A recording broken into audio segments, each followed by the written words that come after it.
today we are talking about corn. That is our featured food for this nutrition lesson. So let's get started talking about some fun facts. So the US and China produce more corn than anyone else in the world, and they produce around 300 million tons of corn every year.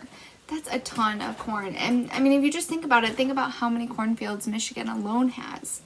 So that's a lot of corn produced. Corn is more than 6,000 years old, so it's been around for a really long time, and it's been a big staple in food.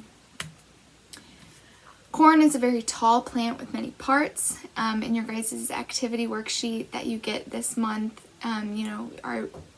it talks about different parts like the tassel and the silk and the ear, the leaf, the stalk, the prop roots, and the roots itself.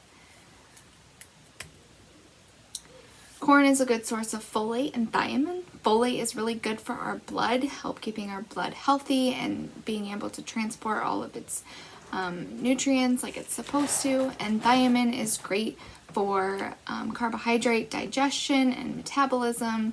So those two things are very important in the body. Serving size for corn is at least a half a cup. So this is about equivalent to a small ear of corn. So if you're, eating corn on the cob, or if you don't like eating it right off the cob and you're just eating it by itself or putting it into a recipe, try and get in at least a half a cup. Different ways to eat corn, right? You can just eat it plain, corn on the cob. You can put it in soups and salads. You can add it to your favorite recipes. Corn is one of those things where it really doesn't alter the nutrition, or not alter the nutrition, but alter the flavor of different recipes. So it's something that's super easy to throw into different recipes like casseroles. And this month's recipe is corn salsa. So that is a great thing, that easy snack that you can eat with like pita chips or tortilla chips. So corn is also found in different cereals like corn flakes and corn squares. So after corn is harvested, sometimes they will grind it down to make like a corn flour. And so this corn flour they use for like different cereals, like I just mentioned, like the corn flakes, the corn squares. It can be made into, tortilla chips or, corn tortillas that you might eat with tacos or something like that.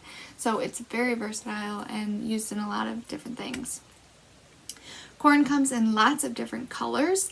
It can be it's bright yellow like you usually find it. That's the most common. It can be like red and black. It can be a combination of yellow and brown and red. And so it just depends on the type of corn.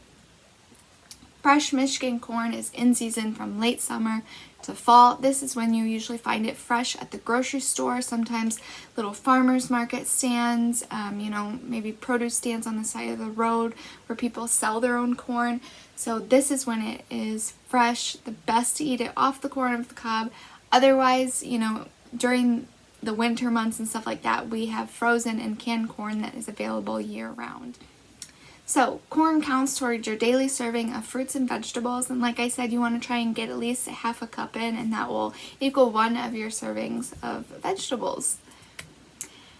Now, do you like corn? Because I love corn. And did you know that plain popcorn, unfortunately with no butter or salt added, it's actually considered a good, healthy, whole grain snack?